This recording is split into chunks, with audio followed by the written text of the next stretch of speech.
Provavelmente vocês já ouviram falar que a obesidade é causada por uma série de fatores e essa afirmação está de fato correta. Nós sabemos que uma das maneiras mais fáceis de definir a obesidade é dizer que ela é o acúmulo do excesso de gordura corporal. Fique até o final aí porque eu vou precisar da opinião de vocês, eu quero ouvir a história de vocês. Mas alguns anos atrás eu me deparei com a aula de um endocrinologista britânico muito famoso que define a obesidade de uma maneira quase perfeita.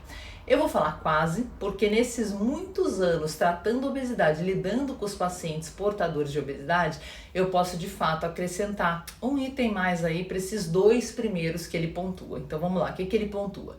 A obesidade seria caracterizada por um excesso de fome e também seria caracterizada pela falta de saciedade. E eu acrescento com toda certeza que a obesidade tem um componente de espécie de vício em comida. A gente tem vários vícios conhecidos, mas nos portadores de obesidade a gente vê sim essa necessidade de beliscar ou de constantemente verificar o quanto cabe dentro do estômago, operado ou não, com ou sem balão, após um plasma de argônio ou após um TORI. Bom, tendo dito isso, hoje eu vou começar a falar sobre o que acontece quando a gente faz uma cirurgia bariátrica do tipo bypass. Bom, nesse tipo de cirurgia, nós cirurgiões cortamos o estômago e confeccionamos um novo órgão que tem um nome chamado de pouch gástrico. Em português, isso seria uma bolsa gástrica. E essa bolsa ela é pequenininha, ela tem seus 3 ou 4 centímetros.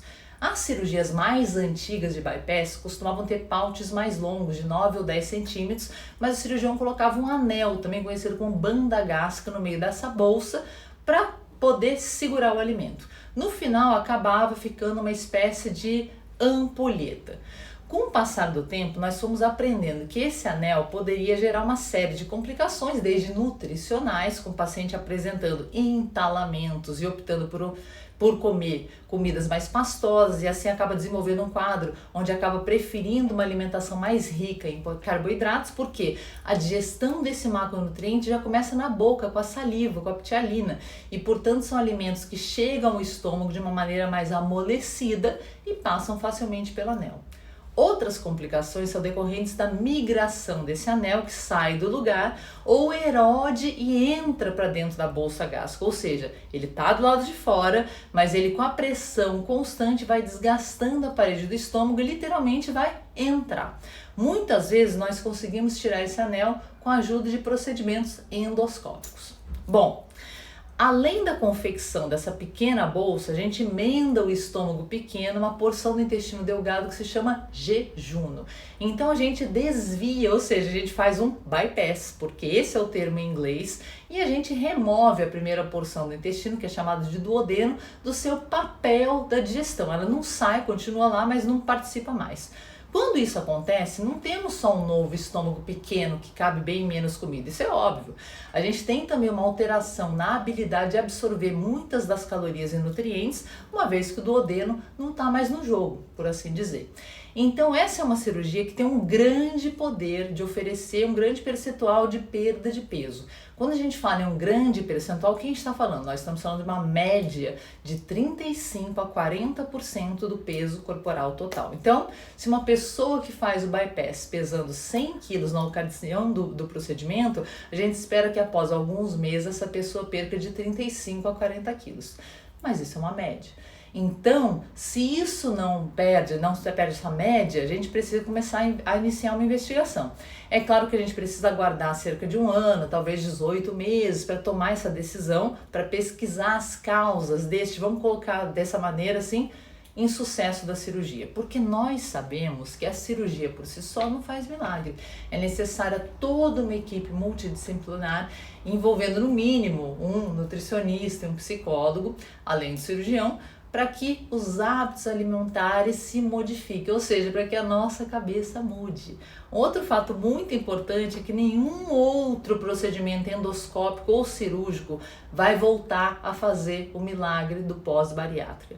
Então a gente tem que entender que aquela sensação de saciedade, de empachamento extremo que ocorre nas primeiras semanas e meses após a cirurgia, com as pessoas em muitos casos realmente sentindo asco, repulsa do alimento, se deve ao fato que ocorrem uma série de mudanças hormonais no nosso organismo. Só que essas mudanças hormonais, infelizmente, não se sustentam. Lá por volta dos 18 meses, os níveis hormonais voltam a seus níveis basais, então a gente tem aquele paciente que atingiu o peso mínimo, que nós médicos chamamos de nadir, e que depois desses 18 meses, em média, ganham cerca de 10 a 15% do peso perdido. Isso é normal. Eu vou repetir, gente, isso é normal. Mas se nesses 18 meses você não aprendeu a se reeducar com relação aos alimentos, não incorporou exercício físico na sua rotina, você pode estar com o estômago pequeno, com a anastomose pequena, que é a emenda entre esse estômago pequeno e o jejum, mas realmente tem a sensação de fome, porque essa sensação de fome é regulada por esses hormônios. E a gente precisa voltar e lembrar da definição que eu mencionei no início do vídeo, do vício. Porque esse vício é regulado por uma série de neurotransmissores. E quando eles faltam, o corpo vai procurar alimento, como uma pessoa viciada em droga procura o fornecedor, ou um viciado em ginástica busca exercício freneticamente. Então o papel do psicólogo, do psiquiatra, e às vezes é também extremamente necessário. E cuidando de todas essas arestas, de todos esses pequenos vazamentos, nós podemos ter o controle da obesidade, porque a gente ainda não tem a cura dessa doença. Hoje em dia, quando nós falamos em reganho de peso pós-bariátrica do tipo bypass, a gente tem opções endoscópicas muito boas, que são o plasma de argônio e o TORI. Eu vou explicar isso em outro vídeo ainda hoje, mas cada um separadamente para vocês entenderem a diferença com calma. O que a gente deve ter em mente é que são procedimentos que vão diminuir novamente a saída dos alimentos, ou seja, a anastomose, que vão sim fazer com que o alimento fique represado por mais tempo dentro desse estômago já operado, desde que os alimentos sejam escolhidos de forma correta. Porque se eu insistir em alimentos pastosos ou líquidos com muitas calorias, vai haver passagem rápida e vai haver ganho de peso, ou no mínimo não vai ter perda. Também a gente não pode deixar de esquecer que esses procedimentos nunca vão gerar as mesmas alterações hormonais que causaram aquela repulsa que a gente já explicou que acontece após a cirurgia bariátrica por si só. Então, caso você faça um desses procedimentos e continue a sentir fome, mesmo após discutir com o seu nutricionista e realmente adequar a sua dieta para alimentos que permaneçam mais tempo dentro do estômago, que seja de mais difícil digestão, eu aconselho a procurar novamente o médico para que drogas emagrecedoras também possam ser utilizadas. E isso é o que a gente chama de terapias combinadas. Esse médico ele precisa estar habituado com essa prática. Muitas vezes eu tenho pacientes que estão com estômagos mínimos, anastomoses que não permitem que se faça mais nada, mas continuam reclamando de uma chamada fome de leão. Por quê? Porque os neurotransmissores que geram essa compulsão alimentar continuam exercendo um grande papel e a gente precisa domar. Esses hormônios que geram a fome estão a 1000 e os que geram saciedade eles estão lá embaixo. Então esse desbalanço ele também tem controle. Mas sabe o que eu quero de vocês agora? Engajamento. Eu quero a história de vocês. Há quanto tempo vocês operaram? E estavam pesando quanto na época da cirurgia? E qual foi o peso mínimo ou nadir? E qual foi o peso de estabilização?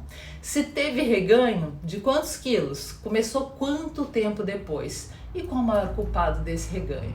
Pararam de seguir com a equipe multidisciplinar? Ocorreu algum evento na família, estressante, na vida? Perderam a autoestima? E mais recentemente, a nova culpada foi a pandemia? Comentem, porque essa troca ajuda tanto os pacientes quanto a nós médicos também. A gente está sempre aprendendo com vocês. A gente precisa evoluir para oferecer soluções melhores, mais eficazes, mais duradouras. Mas o primeiro passo é pedir ajuda. E não só pedir, mas aceitar ajuda e realmente mudar. Um beijo e até o próximo vídeo.